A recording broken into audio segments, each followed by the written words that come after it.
Every city has two faces. The one we show to the world, full of dreams, business, lights, and life. And the one we try to hide. In the shadows of skyscrapers, behind the polished storefronts and glossy billboards, there are streets that tell a much different story. A story of addiction, of poverty, of forgotten people. Streets where the war on drugs isn't just a headline, it's daily survival. Today, we're taking you on a raw journey to 5 streets across the globe. Places where drug addiction has taken over, and where the struggle never ends. Before we jump into the video, don't forget to subscribe to the channel because you're about to see videos that can answer a lot of your questions. Starting with number 5, 6th Street in the San Francisco, USA. 6th Street, just a few blocks from the glitzy heart of San Francisco, looks like a different world. Fentanyl deals, users slumped on sidewalks, and outreach workers trying to save lives. This is what America's overdose crisis looks like up close. In 2023 alone, San Francisco recorded over 800 overdose deaths. A large portion of those occurred in or near the Tenderloin 6th Street zone. This means that at least 2 people were dying every day due to drug overdoses. San Francisco isn't ignoring it. They've launched a range of harm reduction programs, free Narcan to reverse overdoses, needle exchange programs, and even supervised injection site pilots. Outreach teams roam the streets offering detox access, mental health help, and shelter options. Police have increased patrols, drug dealers are arrested, but critics say it just moves the problem a few blocks away. But what drugs are actually being used here every day? And what's behind the staggering overdose numbers? The number 1 drug on 6th Street, without question, is fentanyl. It's cheap, synthetic, and up to 100 times stronger than morphine. Just a few grains too much and it can kill, fast. And it's the driving force behind most of the 800-plus overdose deaths in 2023. Methamphetamine, heroin, and xylazine are the most commonly used drugs after fentanyl. Number 4, Skidrow, Los Angeles. Los Angeles, a city full of celebrities and luxurious places where wealthy people cruise around in their million-dollar cars. But as you go a little farther down into the lower parts of the city, the appearance of LA quickly changes and loses its color and beauty. In the lower part of the city, you come across an area called Skidrow, where life is completely different. A 50-block area that's become ground zero for addiction, homelessness, and survival. It is home to one of the largest stable homeless populations in the United States.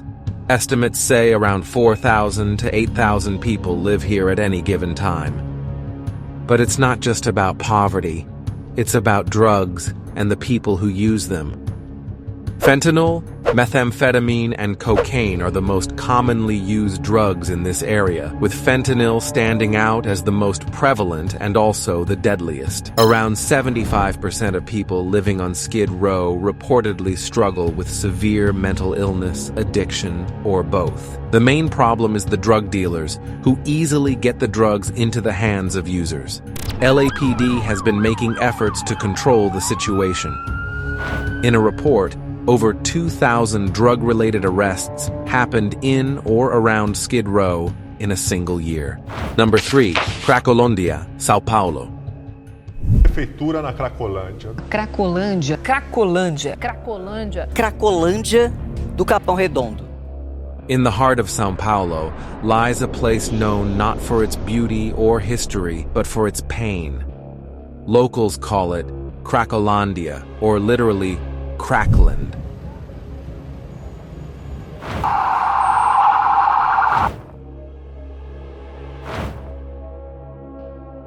Here, the streets are filled with visible suffering and people using crack cocaine openly, living in tents with little to no access to care or safety. The government's response? Often more force than healing. Police raids are common, but they tend to push the problem around rather than solve it.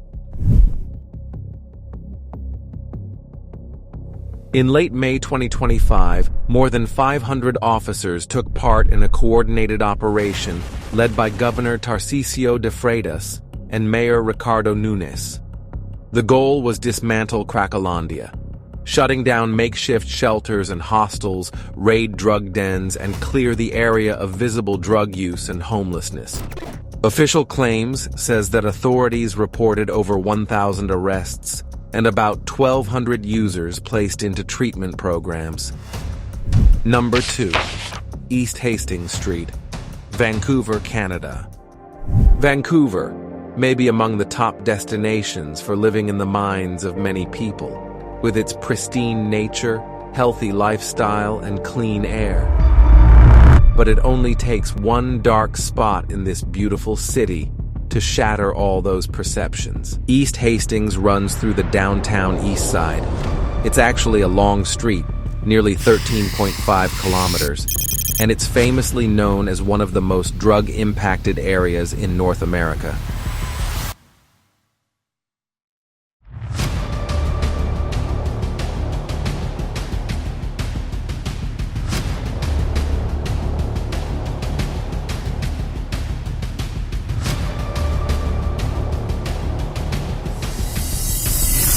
But what led this street to become what it is today?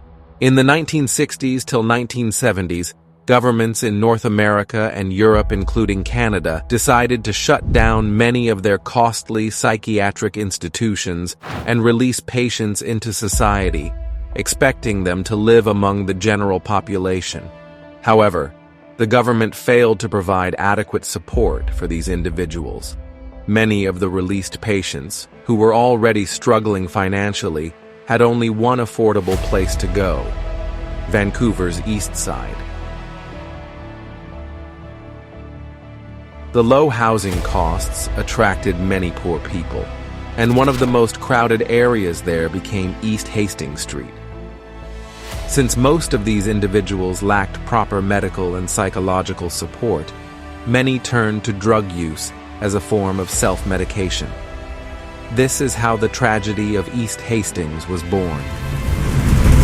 Today, drug use and overdoses have exploded in there, so much that in 2023, the number of overdose deaths in British Columbia reached about 2,500 people. That's roughly 6 persons every single day.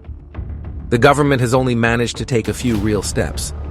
One of them is opening supervised injection sites, places where people can use drugs under medical watch, reducing the risk of death. And the other is giving out naloxone for free, a life-saving antidote that can bring someone back from an overdose in just seconds. These measures have saved countless lives, but the crisis is still far from over.